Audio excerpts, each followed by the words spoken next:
Proseguiamo con il calcio. Sono stati presentati quest'oggi allo Stadio Tenni 3 nuovi dirigenti del Treviso e intanto Sergio Bellato sta lavorando per trovare imprenditori pronti ad affiancare Corvezzo finanziariamente. Ed è stato presentato questa mattina anche il nuovo acquisto del Treviso Calcio, il difensore Panarelli. Vediamo.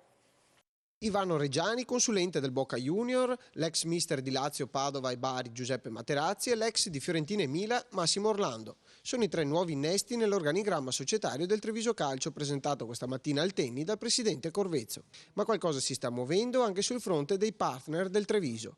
A cercare nuovi aiuti finanziari ora ci sta lavorando l'ex presidente di Un'Industria Treviso Sergio Bellato, tifoso biancoceleste, che sta valutando un pool di imprenditori della marca pronti a mettere mano al portafoglio per fare grande la squadra.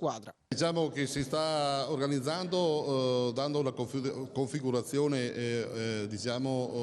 dal punto di vista degli incarichi ben chiara e ben delineata, puntando su persone di primissima qualità, persone che hanno fatto del calcio la loro vita e soprattutto persone che conoscono il calcio nazionale e internazionale in modo diciamo del tutto convincente per quello che era la nostra richiesta. Reggiani è stato nominato direttore generale, a Materazzi il compito di responsabile dell'area tecnica, mentre a Massimo Orlando il ruolo di capo degli osservatori. Così organizzare una rete di osservatori, a parte qualcuno sa già che gira, osservatori, avere i rapporti con le società professionistiche, perché qui credo se riusciremo a fare bene avremo anche l'appoggio di amici che poi...